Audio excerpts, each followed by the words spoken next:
بسم اللہ الرحمن الرحیم۔ تو دوستو آپ دیکھ رہے ہیں میرا چینل کتابی مسلم۔ آپ سب کو میری طرف سے السلام علیکم۔ ہم پڑھ رہے ہیں صحیح بخاری۔ تو دوستو آج جو ہمارا باب ہے جمعہ کے دن خطبہ کے وقت چپ رہنا، حدیث نمبر ہے 934۔ اور یہ بھی لغو حرکت ہے کہ آپ پاس بیٹھے ہوئے شخص سے کوئی کہہ کے چپ رہے۔ سلمان فارسی نے بھی نبی کریم صلی اللہ علیہ وآلہ وسلم سے نقل کیا کہ جب امام خطبہ شروع کرے تو خاموش ہو جانا چاہیے۔ ہم سے یحییٰ بن بکیر نے بیان کیا، کہا کہ ہم سے لیث بن سعد نے عقیل سے بیان کیا، ان سے ابن شہاب نے، انہوں نے کہا کہ مجھے سعید بن مسیب نے خبر دی اور انہیں ابو ہریرہ رضی اللہ عنہ نے خبر دی کہ رسول اللہ صلی اللہ علیہ وآلہ وسلم نے فرمایا، جب امام جمعہ کا خطبہ دے رہا ہو تو اپنے پاس بیٹھے آدمی سے کہے کہ چپ رہ، تو نے خود ایک لغو حرکت کی۔ اگلی حدیث ہے جمعہ کے دن وہ گھڑی جس میں دعا قبول ہوتی ہے، حدیث نمبر ہے 935۔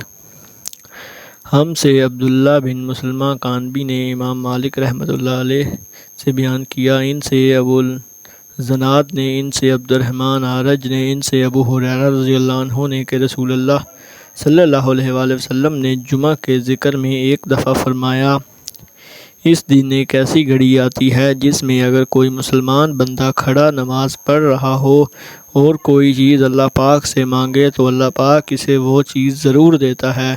ہاتھ کے اشارے سے آپ نے بتلایا کہ وہ ساعت بہت تھوڑی سی ہے۔ آگے اسی حدیث کی تشریح ہے۔ اس گھڑی کے تعین میں اختلاف ہے کہ یہ گھڑی کس وقت آتی ہے۔ بعض روایات میں اس کے لیے وہ وقت بتلایا گیا ہے جب امام نماز جمعہ شروع کرتا ہے، گویا نماز ختم ہونے تک درمیان میں یہ گھڑی آتی ہے۔ بعض روایات میں طلوع فجر سے اس کا وقت بتلایا گیا ہے۔ بعض روایات میں عصر سے مغرب تک کا وقت اس کے لیے بتلایا گیا ہے۔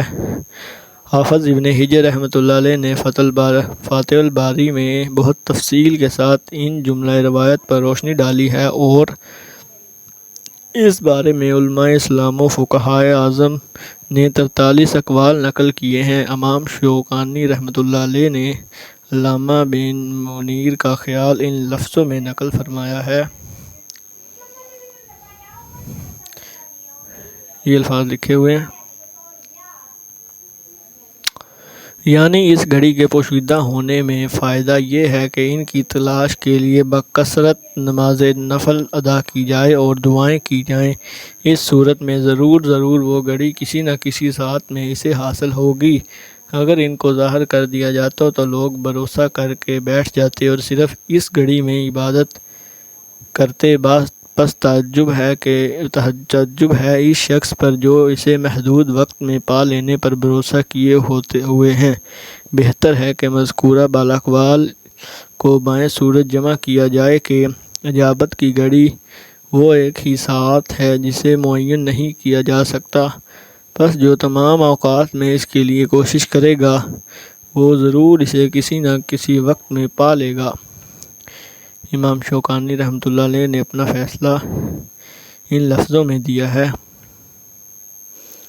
یہ بھی لکھی ہوئی ہے، یعنی اس بارے میں راجہ قول یہی ہے کہ وہ گھڑی آخری دن میں بعد عصر آتی ہے اور جمہور صحابہ تابعین و ائمہ دین کا یہی خیال ہے۔ صدق اللہ العظیم۔ تو دوستو یہ تھی آج کی حدیث جو آپ نے پڑھی۔ اگلی حدیث پڑھنے کے لیے میرے چینل کو سبسکرائب ضرور کریں اور میری ویڈیوز کو، احادیث کو ثواب دارین کی نیت سے زیادہ شیئر ضرور کریں۔ اللہ حافظ۔